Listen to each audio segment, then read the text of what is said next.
આવ્યો છે એ બાબતે તમારું શું કહેવું છે? હું ડીસા તાલુકાના જાબડિયા ગામથી આવ્યો છું અને અગાઉ જે અમારા ગામમાં આ પ્રોબ્લેમ બન્યો હતો અને જે ગામ વતી મેં ઉભો થઈને માફી માંગી હતી એ વ્યક્તિ હું સહદેવજી બાજુજી ઠાકોર. આજે જે નિર્ણય લેવામાં આવ્યો મગનજીને લઈને તમે કેવો આવકારો છો? મગનજીને નિર્ણય લેવામાં હું સારો આવકારો છું, પણ એક થોડો અફસોસ છે કે જે પેલા બેઠા ને એ ડરી ગયા લાગે છે અને અંદરો અંદર કોકના ગામમાં વિખવાદ ઉભા થાય. મંદિર તો કરવું, મંદિર એક દિવસે થઈ જાય એની પૂજા કરવી ને મહાન કાયમ એક સોટો જી પૂરી રાખવું ઢીલા પડી મત દો તમે આગેવાન કરો.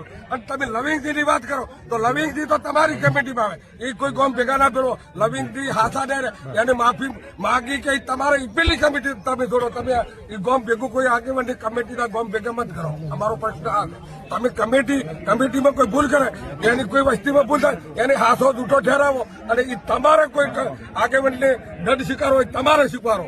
એ ગામ પાસે નાખશો તમારે વાલું અંતર વાલું ના એની ભૂલ છે કે ભાઈ આપણે આગેવાન તરીકે ભૂલ છે તો એનો ડર શું કરવો તમે નક્કી કરો, તમારી ઊંચ કમિટી. હવે તમારો જાબડિયા ગામ ગબ્બર અને અર્જુન ઠાકોર વિશે શું નિર્ણય રહેશે? હવે સાહેબ અમારા ગબ્બર અને અર્જુન ઠાકોર, હવે ગબ્બર ને અર્જુન ઠાકોર તો મારા છોકરા જ છે, મારા ભાઈના છોકરા છે, મારા હાળીના છોકરા છે, બરોબર.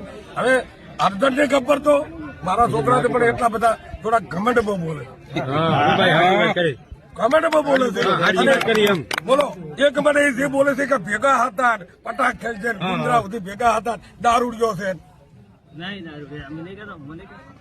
બોલો હવે અમે અમારી કમિટીની મળશે ને યા લોકો એને કીધું કે તમને અંદેશો પકડશે કે ભાઈ ડીસા તાલુકા કમિટીને મળો અને અમે ગામમાં ભેગા છે. પણ એ દાડે અમે આ બધું કે તું હાથું બોલ્યો જૂઠું બોલ્યો, કોણ હાથો ને કોણ દીધો?